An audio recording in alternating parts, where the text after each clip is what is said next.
So hello everyone, this is Raj sir. Today I will discuss topic of AIDS class 12. Okay. तो हम देखते हैं बेटा ads के बारे में। एड्स का फुल फॉर्म क्या होता है? एक्वायर्ड इम्यूनो डेफिशिएंसी सिंड्रोम, है ना। अब इसके नाम में ही लिखा है कि ऐसी बीमारी जो क्या करता है, हमारे इम्यून सिस्टम को डेफिशिएंसी बना देता है ना। इम्यून की अगर हम बात करें, इम्यून सिस्टम हमारी बॉडी का एक ऐसा सिस्टम होता है जो क्या करता है, हमारी बॉडी से डिफेंस का काम करवाता है ना। इम्यून सिस्टम का काम क्या रहता है कि सपोज दैट हमारे अंदर कोई भी बैक्टीरिया आ गया, कोई भी वायरस आ गया, तो उसको जो बैक्टीरिया वायरस हमारी बॉडी में जाएगा तो उसको लड़ने का, उसको किल करने का काम कौन करेगा? हमारा इम्यून सिस्टम। तो होता क्या है कि एड्स जब हमको बीमारी होती है तो इसमें जो इम्यून सिस्टम होता है इसकी कमी हो जाती है। मतलब जो एड्स का वायरस होता है ये हमारे इम्यून सिस्टम को ही किल कर देता है। अब जब भाई इम्यून सिस्टम को किल कर देगा तो क्या इंसान प्रॉपर्ली सर्वाइव कर पाएगा? क्या नहीं कर पाएगा। इसलिए एड्स पर्सन जो रहता है उसकी डेथ हो जाती है ना, या फिर उसका लाइफ स्पैन थोड़ा सा कम हो जाता है। सपोज दैट कोई एक नॉर्मल पर्सन है, उसको 70 ईयर जीना है, लेकिन अगर उसको एड्स हो गया तो उसका 20 ईयर फिर लेस हो जाएगा, मतलब 50 साल ही जिएगा या 40 ईयर, है ना। क्योंकि एड्स की अगर हम बात करें तो इसमें पीछे लिखा है सिंड्रोम, है ना। उस सिंड्रोम की अगर हम बात करें तो सिंड्रोम क्या होता है? It is a not only disease and it is a house of various disease. मतलब ये बहुत सारी बीमारियों का घर होता है। ये एक बीमारी नहीं है सिंड्रोम। अगर सिंड्रोम आ गया तो सिंड्रोम का मतलब होता है कि बहुत सारी बीमारी एक साथ होना। और जब हमको एड्स हुआ तो हमको एड्स के कारण हमको बहुत सारी बीमारी हो जाती है। एड्स तो हो गई, साथ में और भी हमको बहुत ज्यादा फीवर आने लगेगा, हमको ज्यादा स्वेटिंग हो जाएगी, मतलब बहुत सारे सिम्टम्स आ जाएंगे, तो उसी को बोलते हैं एड्स। तो अगर हम एड्स की बात करें तो ये 1981 में रिपोर्टेड किया गया था और इससे लगभग 25 मिलियन इन लास्ट ईयर 25, मतलब है कि पिछले 25 वर्षों में इतने लोगों की जान जा चुकी है। कितनी? 25 मिलियन लोग मर चुके हैं लास्ट 25 ईयर। आज की अगर हम बात करें तो कम से कम 40 ईयर तक 40 मिलियन तक पहुंच जाओगे। मतलब हर वर्ष, प्रत्येक वर्ष इससे लोग मरते हैं एड्स से। And it is a deficiency of immune system. ये क्या है? आपका एक इम्यून सिस्टम का क्या है? कमी है। एड्स में क्या होता है? हमारा जो इम्यून सिस्टम रहता है तो इसकी कमी हो जाती है, डेफिशिएंसी हो जाती है। एंड एक्वायर्ड, अच्छा एक्वायर्ड का मतलब क्या होता है? एक्वायर्ड का मतलब क्या होता है? गेन करना। अभी हम इम्यूनिटी दो तरह की पढ़ेंगे। इम्यून सिस्टम में इम्यूनिटी देखेंगे तो ये दो तरह की होती है। एक तो होता है इन्नेट इम्यूनिटी और दूसरा एक्वायर्ड होता है। इन्नेट का मतलब वह होता है कि जो हमको जन्म से प्रोवाइड की जाती है, बर्थ से, at the time of birth through of mother in baby. मतलब माँ के द्वारा जो बच्चे में जो इम्यूनिटी आती है बर्थ के टाइम से ही, तो उसी को बोलते हैं हम इन्नेट। और अगर जो इम्यूनिटी हम गेन करते हैं तो उसी को हम बोलते हैं एक्वायर्ड। तो ये भी अपन देखेंगे। तो एक्वायर्ड का मतलब होता है गेन करना, हम नेचर से गेन इसको करते हैं, है ना। तो acquired during the life time of individuals. And syndrome का मतलब क्या है? Syndrome means group of symptoms, मतलब बहुत सारे सिम्पटम्स का समूह है। जैसे कि सिम्पटम्स अपन निकाल देंगे भाई, अगर हम टाइफाइड की बात करते हैं तो हमने देखा उसमें स्टमक पेन हो रहा था, हेडेक भी हो रहा था, उसमें फीवर भी आ रहा था। और फीवर कौन सा था? सस्टेन की रिकरिंग सस्टेन फीवर था, 39 degree Celsius to 41 degree Celsius. Recurring fever की बात करें तो वह होता है जो रुक रुक कर आता है, मलेरिया में जो देखा था, है ना। तो ये सारे सिम्टम्स हैं। और जब सिंड्रोम होता है तो मतलब बहुत सारे सिम्टम्स एक साथ नजर आए तो उसी को अपन क्या बोलते हैं बेटा? सिंड्रोम बोलते हैं। फिर नॉन कंजेनाइटल, ये कंजेनाइटल नहीं है, जन्मजात नहीं है, ये जन्म से नहीं है ना। जन्म से हो भी सकता है और जन्म से नहीं हो सकता है। मतलब देखो, जन्म से तब होगा जब अगर कोई बेबी है और उसकी माँ को अगर एड्स है तो माँ से किस में आएगा? उसके बच्चे में आएगा। लेकिन अगर कोई पर्सन है, सपोज दैट वो एडोलसेंस है या एडल्ट है, तो उसको एड्स हुआ तो वो जन्म से नहीं होगा, वो किसी के कांटेक्ट में आने से होता है। और एड्स मेनली किसका होता है? फ्लूइड के कांटेक्ट में आने से होता है। मतलब आपका फ्लूइड जाएगा एक पर्सन से दूसरे पर्सन में तो आपको एड्स हो जाएगा। अब फ्लूइड के मीडियम कुछ भी हो सकते हैं, या तो सपोज दैट हमने क्या किया, सलाइवा, और एक सलाइवा दूसरे के अंदर गया तो भी हो जाएगा, या फिर ब्लड हम डोनेट करते हैं तो भी हो जाएगा, या फिर स्पर्म जाएगा तो भी हो जाएगा, ये सेक्सुअल कांटेक्ट में आएगा तो भी हो जाएगा। तो ये फ्लूइड कांटेक्ट में होता है, लेकिन नॉन कंजेनाइटल है। फिर फैटल इन्फेक्टियस डिसीज, मतलब यह एक तरह की बहुत फैटल डिसीज है। और फैटल वह होता है जो हार्मफुल इफेक्ट देता है हमारी बॉडी में, मतलब हमारे लिए घातक है, उसी को बोलते हैं फैटल। फिर पॉजिटिव एजेंट क्या है? मतलब किसके कारण होता है एड्स? तो उसका नाम क्या है? HIV। H का मतलब होता है ह्यूमन, I का मतलब होता है इम्यूनो और V का मतलब होता है वायरस। तो ह्यूमन इम्यूनो डेफिशिएंसी वायरस, ऐसा वायरस जो हमारे इम्यून सिस्टम को कमी कर देता है, इम्यून सिस्टम की डेफिशिएंसी कर देगा, तो उसी वायरस को अपन क्या बोलेंगे बेटा? HIV। तो क्वेश्चन आता है कि भाई एड्स किस वायरस से होता है, तो आपको डायरेक्टली बताना HIV। तो HIV का फुल फॉर्म बताओगे ना? Human immuno virus. और एड्स का एक्वायर्ड इम्यूनो डेफिशिएंसी सिंड्रोम। अब हम देखते हैं भाई कि इनकी लाइफ साइकिल क्या है। Enveloped virus imposed to single strand RNA genome. यहाँ पर जो RNA है वो क्या है? 2S RNA है। 2S कहे तो two single strand RNA। Okay, तो अब हम बात करते हैं life cycle of AIDS. Life cycle of AIDS कैसी है? तो जो वायरस ये एंट्री करता है हमारी बॉडी में, ये वायरस कहाँ पर एंट्री करेगा? हमारी बॉडी में। और बॉडी के अंदर भी जितनी भी मैक्रोफेज सेल रहती है, मैक्रोफेज या हेल्पर टी सेल, तो इन पर ये क्या करता है? अटैक कर देता है। देखा ना? Entry of virus in the body and entry into the body cells. और बॉडी सेल में भी कौन कहाँ पर? Macrophage and helper T cell. अच्छा, इनका काम क्या रहता है? मैक्रोफेज का पता है क्या काम करता है? आपने 11th क्लास में पढ़ा होगा chapter body fluid and circulation, तो उसमें अपन ने 3 तरह की सेल्स पढ़ी थी, उसको अपन फॉर्म्ड एलिमेंट बोलते हैं। और फॉर्म्ड एलिमेंट में हम 3 तरह की सेल्स पढ़ते हैं। एक हो जाएगा आपका RBC, एक हो जाएगा आपका WBC और एक हो जाएगा आपका प्लेटलेट्स। RBC क्या होता है? Red blood cells. WBC क्या होता है? आपका व्हाइट ब्लड सेल्स। और प्लेटलेट्स मतलब थ्रोम्बोसाइट बोलते हैं, जो क्लॉटिंग में हेल्प करता है। WBC क्या करता है? डिफेंस में काम करता है। और RBC का काम क्या है? कि ये ऑक्सीजन को ट्रांसपोर्ट करने में क्या करता है भाई? हेल्प करता है। तो WBC के टाइप आते हैं 2 तरह के, एक ग्रैनुलोसाइट और एक होता है आपका ए ग्रैनुलोसाइट। ग्रैनुलोसाइट की बात करें तो इसमें आता है न्यूट्रोफिल्स, बेसोफिल्स, यूसिनोफिल्स। और अगर हम बात करें ए ग्रैनुलोसाइट की तो इसमें आता है मोनोसाइट और लिम्फोसाइट। तो अगर हम बात करें मोनोसाइट और लिम्फोसाइट, तो ये भी क्या होते हैं? मैक्रोफेज होते हैं। मैक्रोफेज का मतलब क्या होता है? कि ये डिफेंस का काम करते हैं। मतलब आपके जो मोनोसाइट लिम्फोसाइट ये मैक्रोफेज है, मतलब डिफेंस का काम करेंगे। कोई भी बैक्टीरिया हमारी बॉडी में आया, कोई भी वायरस आया, तो उसको काम करेंगे मारने का। समझना बात को कि हमारी बॉडी से डिफेंस का काम कौन कर रहा है? मैक्रोफेज या हेल्पर टी सेल। तो ये क्या करती है? हमारे बैक्टीरिया जो अंदर आते हैं उसको मारने में हेल्प करती है। लेकिन एड्स का वायरस किसको मारता है? इसको ही मारता है। भाई सीधी बात ये है कि अगर हमारे घर में सिक्योरिटी गार्ड लगा है और कोई वहां पर है, उसको ही डायरेक्टली मार दे, तो क्या हमारे घर की सुरक्षा हो पाएगी? क्या नहीं हो पाएगी ना। तो ऐसे ये है कि हमारी बॉडी का बॉडी गार्ड कौन है? ये मैक्रोफेज। और एड्स का वायरस इसी को मार देता है।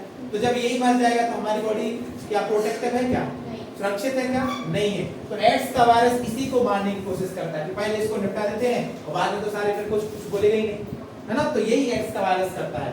तो इसकी साइकिल देखते हैं, लेकिन पहले mode of transmission. Mode of transmission क्या होता है? मतलब ये किसके द्वारा ट्रांसमिट होता है ना। तो ये किसके द्वारा? और हाई रिस्क ऑफ इंडिविजुअल्स, मतलब किस एज में ये ज्यादा रिस्क रहती है। तो अगर हम बात करें मोड ऑफ ट्रांसमिशन की बात, तो सबसे पहले क्या आ जाएगा आपका? Sexual contact. ये सेक्सुअल कांटेक्ट से फैलता है ना।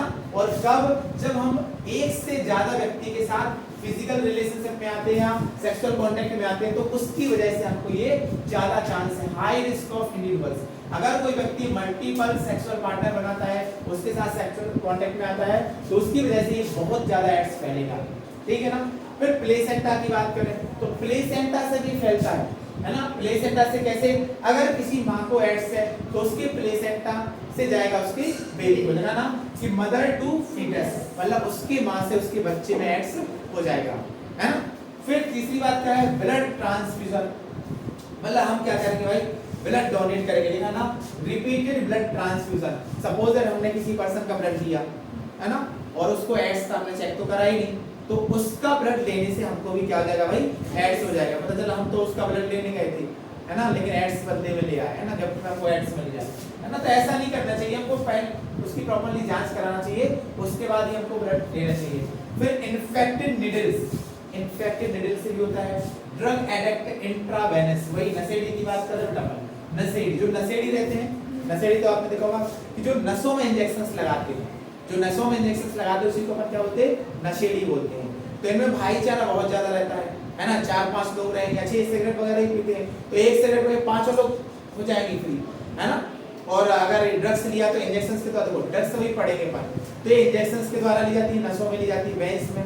एक स्नॉटिंग के द्वारा यहाँ पर ऐसे लगते हैं, और ऐसे इसको सूंघते हैं, मतलब स्नॉट करते हैं, इनटेक करते हैं, ऐसे भी और माउथ के द्वारा भी, है ना। तो ये तरह तरह के मोड ऑफ ट्रांसमिशन है उसको ले लेके। तो ऐसे ही ये जो इन्फेक्टेड निडल है, हमने क्या किया, इंजेक्शन किया। अब इंजेक्शन में हमने ड्रग भर ली है, उसके बाद हमने अपनी बेंच पे लगाया। अब आधा इंजेक्शन पूरा इंजेक्शन कर दिया, थोड़ा सा ड्रग हमने अपनी बेंच पे लगाया, हमको नशा आ गया। अब बोले चलो ये लो आप, है ना। तो ये 4-5 लोग थे, तो उसको दिया, फिर उसको दिया, ऐसे ऐसे सभी ने लगाया। अब उसमें से 5 लोगों में से एक को एड्स था, तो जब उसने इंजेक्शन लगाया तो उसका फ्लूइड तो इस इंजेक्शन पे आया होगा कि नहीं भाई, ये इंजेक्शन है तो ब्लड भी तो आया था उसमें, तो उसको एड्स था, तो उसका फ्लूइड, उसका वायरस उस इंजेक्शन में आ गया। तो उस इंजेक्शन को 4 लोगों ने लगाया, तो एक की वजह से किसको हो गया, 4 लोगों को एड्स हो गया। तो ये होता आपका कि इन्फेक्टेड निडल्स के द्वारा भी एड्स आपका हो जाएगा। ओके, अब स्टार्ट करते हैं हम कि एड्स की लाइफ साइकिल क्या है, ये कैसे ये रेप्लिकेशन करता है, कैसे ये जीता है हमारे अंदर, है ना। तो कैसे हमारी बॉडी को ये हार्मफुल इफेक्ट देता है, तो उसको देखने वाले हैं। तो सबसे पहले आया आपका viral protein code with RNA code. अब देखो यहाँ पर आपका ये एनिमल सेल है, ठीक है, आपका पूरा एनिमल सेल है ना। और एनिमल सेल रहेगा, अच्छा सेल रहता तो उसमें प्लाज्मा मेम्ब्रेन रहता है कि नहीं, है ना। तो प्लाज्मा मेम्ब्रेन भी रहेगा। अब यहाँ पर आपका ये वायरस है, ये क्या है, एड्स का वायरस है। क्या ये एड्स का है ना, viral protein code with RNA code. तो यहाँ पर ये एड्स का वायरस है।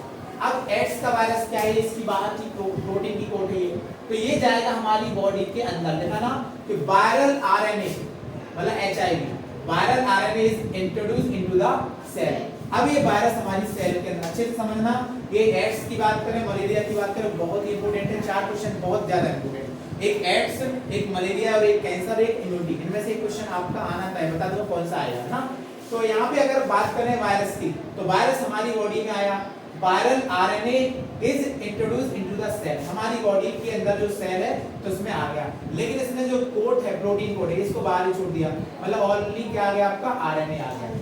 अब आरएनए से क्या बनता है आपका, डीएनए बनता है। आरएनए से क्या बनता है आपका, डीएनए बनता है। तो एक प्रोसेस पढ़ेंगे अपन, आपका जो चैप्टर है मॉलिक्यूलर बेसिस ऑफ इनहेरिटेंस, उसमें एक प्रॉपर्ली एक टॉपिक है छोटा सा, उसका नाम है सेंट्रल डॉग्मा। क्या नाम है, सेंट्रल डॉग्मा। तो सेंट्रल डॉग्मा क्या होता है, जब डीएनए से डीएनए बनता है उसको बोलते हैं रेप्लिकेशन, है ना। जब डीएनए से आरएनए बनता है तो उसको अपन क्या बोलते हैं, ट्रांसक्रिप्शन। और जब आरएनए से प्रोटीन बनता है तो उसको अपन क्या बोलते हैं, ट्रांसलेशन। और इस पूरी प्रोसेस को बोलते हैं सेंट्रल डॉग्मा, बहुत इंपॉर्टेंट है, आता है मैंने एग्जाम में। तो जब डीएनए से आरएनए बना तो उसको बोला ट्रांसक्रिप्शन। अगर हम आरएनए से डीएनए बना दें तो क्या हो जाएगा, रिवर्स ट्रांसक्रिप्शन। तो इसमें यही होता है, इसमें आरएनए से क्या बना आपका, डीएनए बना। तो देखो लिखा दिया है कि viral DNA is produced bye reverse transcriptase, hence name is retrovirus. मतलब पहले आपका आरएनए था, लेकिन अब क्या बन गया आपका, डीएनए। मतलब डीएनए से आरएनए का बनना ट्रांसक्रिप्शन, अब आरएनए से वापस डीएनए बन जाएगा, तो उसी को बोलेंगे रिवर्स ट्रांसक्रिप्शन। फिर आपका रिवर्स ट्रांसक्रिप्शन हो जाता है, मतलब आपका ये डीएनए बन गया। हाँ, ट्रांस ये रिवर्स ये ट्रांसक्रिप्शन है। ट्रांसक्रिप्शन को ये बोलते हैं कि ऐसी प्रोसेस जब डीएनए से आरएनए बन जाता है तो उसको ट्रांसक्रिप्शन। लेकिन हम वापस आरएनए से फिर डीएनए बना रहे हैं, ऐसे समझते हैं भाई, यहाँ तक गया ये और मैं पीछे फिर से आगे रिवर्स हुआ कि नहीं। तो ऐसे ही यहाँ पर डीएनए से आरएनए का बना ट्रांसक्रिप्शन, लेकिन आरएनए से वापस डीएनए का बना, उसी को अपन क्या बोलेंगे बेटा, रिवर्स ट्रांसक्रिप्शन। तो यहाँ पर रिवर्स ट्रांसक्रिप्शन हुआ। अब वायरल डीएनए ये चाहिए साइटोप्लाज्म में, ये प्लाज्म में, ये क्या आपका साइटोप्लाज्म है। अब साइटोप्लाज्म रहेगा तो अंदर न्यूक्लियस भी रहेगा कि नहीं, क्योंकि सेल में तो सारा कुछ होता है भाई। तो यहाँ पर viral DNA incorporate into the host genome. अब ये डीएनए जाएगा आपका कहां पर, किसी होस्ट के अंदर। देखो यहाँ पे, तो इसके अंदर ये डीएनए चला गया आपका, है ना, आ गया ना ये डीएनए। ये डीएनए कहां पर आ गया, इसके अंदर आ गया, न्यूक्लियस के अंदर आ गया। तो ये क्या करेगा, new viral RNA is produced by the infected cell. अब इनके अंदर नए आरएनए वायरस को बना दिया। कौन, ये जो न्यूक्लियस है, तो न्यूक्लियस के अंदर डीएनए चला गया, अब इसने नए आरएनए को बनाना स्टार्ट कर दिया। क्योंकि जितने भी वायरस होते हैं, जितनी बैक्टीरिया होते हैं, इनका काम क्या रहता है, मल्टीप्लिकेशन। हमारी बॉडी में आएंगे तो मल्टीप्लाई करना करते स्टार्ट कर देंगे, ये सेक्सुअल रिप्रोडक्शन करते हैं और मल्टीप्लाई स्टार्ट कर देंगे। तो उसके बाद देखो न्यू वायरस आर प्रोड्यूस, तो ये नया वायरस आ गया। देखो ये इसमें प्रोटीन बन गया, है ना, ये नया वायरस। तो ये बन गया हमारी कहां पर, बॉडी में। फिर लिखा new virus can infect other cell. अब ये वायरस इस सेल में इन्फेक्शन हो गया, अब इसके बाद यहाँ पर भी सेल है, यहाँ पर भी सेल है, हर जगह सेल है, तो ये वायरस इस सेल से इसमें आ जाएगा, फिर इसमें आ जाएगा, फिर इसमें आ जाएगा, और ऐसे ऐसे पूरी सेल को वायरस क्या कर देगा भाई, डिस्ट्रॉय कर देगा। तो समझ में आ गया कि वायरस कैसे हमारी बॉडी को डिस्ट्रॉय करता है। तो आपको बताना कि सर सबसे पहले जो प्रोटीन का जो आरएनए वायरस रहता है ये हमारी सेल में एंटर करता है, प्रोटीन के को बाहर छोड़ देता है। तो जब आरएनए एंटर करेगा तो ये रिवर्स ट्रांसक्रिप्शन से डीएनए बनाता है, और डीएनए हमारे जाएगा न्यूक्लियस के अंदर, न्यूक्लियस के अंदर जाएगा तो ये नए आरएनए बना लेगा, और नए आरएनए फिर क्या करेंगे, उस सेल को इन्फेक्ट करके फिर दूसरी सेल में एंटर करेंगे, और दूसरी सेल को भी इन्फेक्शन वो कर देंगे। तो यही साइकिल है किसकी, एड्स की। मतलब ये जो सेल है, कौन सा सेल है, मैक्रोफेज। तो एक सेल को इसने डिस्ट्रॉय कर दिया, ऐसी हजारों सेल्स होती हैं, तो इन सभी सेल्स को क्या करता रहता है भाई, डिस्ट्रॉय करता रहता है। तो लिखा ना रेप्लिकेशन ऑफ रेट्रोवायरस। रेप्लिकेशन का मतलब क्या होता है, रेप्लिकेशन का मतलब होता है कॉपी, प्रतिकरण। देखो जैसे एक पेंसिल है, अब एक पेंसिल से हमने 10 पेंसिल बना ली, तो उसी को बोलेंगे हम रेप्लिकेशन ऑफ पेंसिल। एक पेंसिल, दो पेंसिल, ऐसे सेम पेंसिल, उसी को बोलते हैं रेप्लिकेशन की बहुत सारी कॉपी बनाना, उसी को अपन क्या बोलते हैं, रेप्लिकेशन। फिर उसके बाद हम स्टार्ट करते हैं सीक्वेंस ऑफ इवेंट, है ना, सीक्वेंस ऑफ इवेंट। अब जो भी अपन ने पढ़ा तो उसको ही देखने वाले हैं कि भाई ये कैसे घटना हुई। इवेंट का मतलब होता है घटना, ये जो हमारे अंदर वायरस आया इसकी सीक्वेंस क्या है, कैसे कैसे ये हमारी बॉडी में गया, इसी को बताने वाली है। जैसे मलेरिया का बताया था ना, भाई ये मलेरिया पहले लिवर में गया, आरबीसी में गया, उसके बाद हमारा आरबीसी के अंदर हीमोग्लोबिन को बना दिया, और ऐसे से मलेरिया हो गया था। तो ऐसे इसकी भी इवेंट पढ़ेंगे कि सीक्वेंस ऑफ इवेंट क्या है। तो सबसे पहले देखते हैं इन्फेक्टेड सेल, कौन सी, macrophage, can survive while virus are being replicated. मतलब इन्फेक्टेड सेल जो मैक्रोफेज है, तो ये इन्फेक्टेड कर दिया, और इसके बाद जो वायरस रहेगा तो ये क्या करेगा, इसके अंदर सर्वाइव करेगा और इसको रेप्लिकेट करता रहेगा, है ना, इसके अंदर रेप्लिकेशन करता रहेगा। फिर दूसरी बात, and release has the called HIV factory. Question आता है कि एचआईवी फैक्ट्री का नाम बताओ, तो आपको डायरेक्टली बोल देना है मैक्रोफेज। क्योंकि सीधी बात, एचआईवी फैक्ट्री क्यों कहा, क्योंकि हमारे एड्स की वायरस ने लिवर सेल पर काम नहीं किया, आरबीसी पर काम नहीं किया, लंग्स हार्ट सेल पर काम नहीं किया, उसने किस सेल पर काम किया, मैक्रोफेज। और मैक्रोफेज ने बहुत सारे एचआईवी के वायरस बना दिए, तो इसी को हमने बोल दिया एचआईवी फैक्ट्री। बहुत इंपॉर्टेंट क्वेश्चन है, एक नंबर में पूछता है कि एचआईवी फैक्ट्री का नाम क्या है, तो आपको क्या बताना होगा, मैक्रोफेज, है ना, ध्यान रखिएगा ना, मैक्रोफेज। उसके बाद देखो लिखा है कि HIV enter into the macrophage and T helper cell, इसी को हम बोलते हैं टीएच साइमल्टेनियसली, है ना। तो टी हेल्प, टी मतलब ये सेल और एच का मतलब होता है हेल्पर, तो टीएच सेल भी इसको बोलते हैं। फिर there is a progressive decrease in number of helper T cell. अब देखो इनका जो नंबर होता है ना, तो इनके नंबर को ये कम कर देता है वायरस, इनके नंबर को ये क्या कर देगा भाई, कम कर देगा, और कम कर देगा तो हम समझें कि हमारी बॉडी में इन्फेक्शन हो चुका है, ठीक है ना, हमारी बॉडी में इन्फेक्शन हो चुका है। फिर इनिशियल सिम्टम्स, अब उसने कहा कि भाई जब हमको इन्फेक्शन हो जाएगा तो हमको कैसे पता चला कि हमको एड्स हो गया, तो उसके शुरुआती जो लक्षण रहेंगे उसको बोलते हैं इनिशियल सिम्टम्स। तो इनिशियल सिम्टम्स क्या जाएगा आपका, आपको बुखार आएगा, आपको डायरिया भी हो जाएगा, उल्टी दस्त हो जाएगी, है ना, और वेट आपका लॉस होने लगेगा। तो ये इसके इनिशियल सिम्टम्स, बुखार आएगा, बार बार आएगा, पसीना भी आता है इसमें। अगर आपको बार बार बुखार आ रहा और नहीं जा रहा, हमने जांच भी करा ली, देखो बुखार आता है तो या तो अपन क्या कराएंगे, टाइफाइड कराएंगे, टाइफाइड की जांच कराएंगे, या फिर मलेरिया की जांच कराएंगे, या निमोनिया की जांच कराएंगे। लेकिन इनकी जांच कराने के बाद भी हमको ये नहीं निकला, तो फिर हमको एड्स की जांच कराना चाहिए भाई, कि हमको एड्स तो नहीं हो गया, क्योंकि बुखार तो जा ही नहीं रहा। आपको बुखार के साथ साथ बहुत पसीना भी आएगा, स्वेटिंग उसमें ज्यादा होती है एड्स वाले पर्सन को, है ना, तो ये भी ध्यान रखना। तो फिर हम चेक कराएंगे। फिर later the immune system, later the immune deficient patient, मतलब इसके बाद जो पेशेंट रहता है तो इसका इम्यून सिस्टम क्या हो जाता है भाई, कमजोर हो जाता है, कमी हो जाती है, and true prone to infectious specially, और इसके आधार पर उसको हम बोल सकते हैं कि उस पर्सन को क्या हो जाएगा, इन्फेक्शन हो जाएगा। एंड इसके अलावा माइकोबैक्टीरियम,